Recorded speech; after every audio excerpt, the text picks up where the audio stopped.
Binigyan tayo ng isang pagkain ng tiyana na kahindik-hindik na klaseng pagkain to. Maraming salamat, Sir Carlo.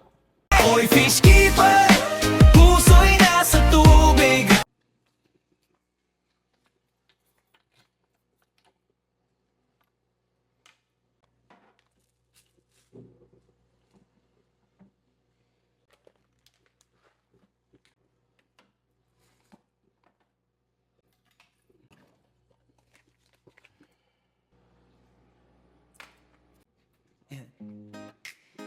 Yeah. Sa tahimik na gabi. Ayun, good morning everyone. Good morning mga kaisda. Another day, another fish story tayo. So, dito na tayo sa ating isdaan. Diyan pa rin yung ating mga isda. Ayan, isda update tayo. Dito pa rin yung ating monster tank, si bangus, si black mamba, si red dragon, si ampalaya, medusa, carrot. Tapos meron tayo ditong bago. Asan siya?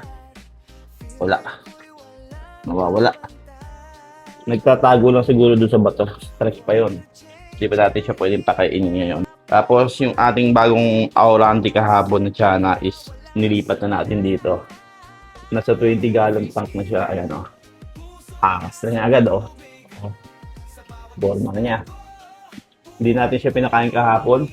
Tapos gaya nakikita niyo, andyan na yung buhangin niya. Ilagay na natin yung buhangin niya, tapos may sponge na siya. Luminaw nga, no? Ang galing. Kagabi, paglagay ko ng mga buhangin, ang labo eh. Luminaw na siya ngayon. Dahil sa sponge siguro. So, ayan. Ito yung ating isda update bago tayo pumasok sa trabaho. Ayan, sila Lemon. Hello, Lemon. How are you doing? Nag-water change pala sila kahapon. Si Cordon Bleu. Si Blessing. Hello. How are you?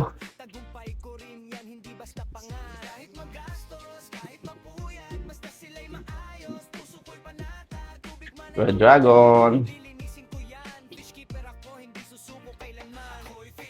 Bangus. Ayan, kumakain na uli siya ng ng lumot. Kala ko ayaw na niya ng lumot eh. Nakatikim ko siya ng pellet eh.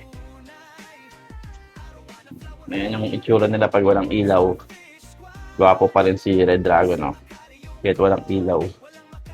Mas lalong gagwapo pag inilawan. Si Carrot naman, update kay Carrot, ayan, namumula yung baba niya. Ewan ko ba't namumula. Baka dahil sumasahid sa flooring kasi nag-aanuhan sila nito ni Medusa. Nag-aangasan sila. Ayan. Carrot. Laki ni Carrot.